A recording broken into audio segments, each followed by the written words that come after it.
Hi friends, welcome to simple vlog. நம்ம சேனலில் இன்றைக்கி என்ன ரெசிபி பார்க்க போகிறோன்னா, ரொம்பவே சிம்பிளான டேஸ்ட்டான ஒரு முட்டை குழம்பு எப்படி செய்யலான்னு தான் பார்க்க போகிறோம். மசாலா பொருள் அதிகமாகவே இதுக்கு சேர்க்காம குறைவான பொருள்லேயே டேஸ்ட்டான முட்டை குழம்பு செஞ்சு காமிச்சிருக்கிறேன். இந்த டேஸ்ட்டில் நீங்கள் சாப்பிட்டு மாற்றிருக்க மாட்டீங்க. அதனால் வீட்டில் கட்டாயம் வீடியோ முழுமையாக பார்த்துட்டு இந்த டேஸ்ட்டில் ஒரு தடவை ட்ரை பண்ணி பாருங்கள். வாங்க இது எப்படி செய்யலான்னு பார்க்கலாம்.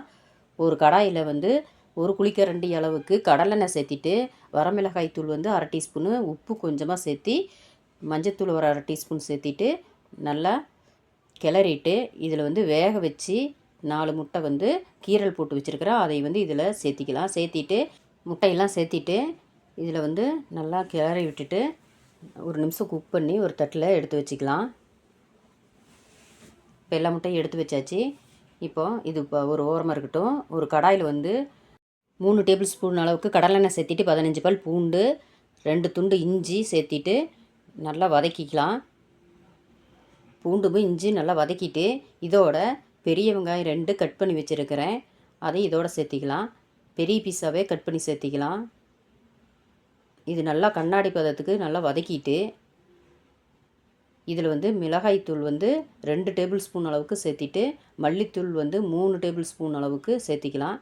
சேர்த்திட்டு நல்லா கிளறிட்டு எண்ணெயிலேயே பச்சை வாசம் போகிற அளவுக்கு ஒரு நிமிஷம் குக் பண்ணிக்கலாம். நல்லா வதக்கிட்டு இதோட தக்காளி 3 பெரிய தக்காளி பெரிய பீஸாகவே கட் பண்ணி வச்சுருக்கிறேன். அதையும் இதோட சேர்த்திக்கலாம். சேர்த்திட்டு நல்லா கலந்து விட்டுக்கலாம். இப்போ தக்காளி வதக்கிறதுக்கு ஒரு கப்பு தண்ணி சேர்த்திட்டு நல்லா மிக்ஸ் பண்ணிவிட்டு ஒரு மூடி போட்டு ஒரு 5 நிமிஷம் குக் பண்ணிக்கலாம். இப்போ நல்லா குக்காகி வந்துருச்சு. தண்ணியெல்லாம் வற்றி பச்சை வாசம் போகிற அளவுக்கு நல்லா வதக்கியாச்சு.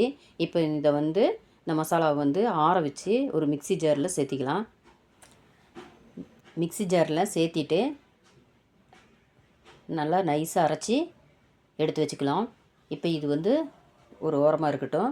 இப்போ முட்டை ஃப்ரை பண்ண கடாயில் எண்ணெய் இருக்கும், அதுவே போதுமானது.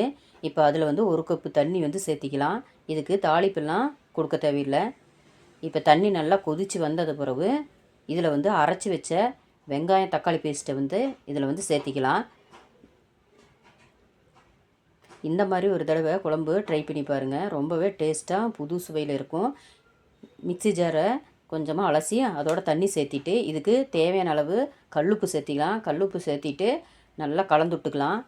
10 நிமிஷம் மூடி போட்டு இதை குக் பண்ணி எடுத்துக்கலாம். நல்லா 10 நிமிஷம் கொதித்து நல்லா குழம்பு கெட்டித்தன்மையில் வந்துருச்சு.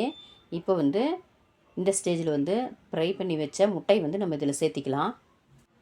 முட்டையெல்லாம் இதில் சேர்த்திட்டு நல்லா கலந்து விட்டுட்டு மல்லித்தழை கொஞ்சமாக தூவி விட்டுட்டு ஒரு மூடி போட்டு 2 நிமிஷம் அடுப்பு மீடியமில் வச்சுட்டு குக் பண்ணிக்கலாம். இப்போது எண்ணெய் பிரிஞ்சு நல்லா குக் ஆயிடுச்சு.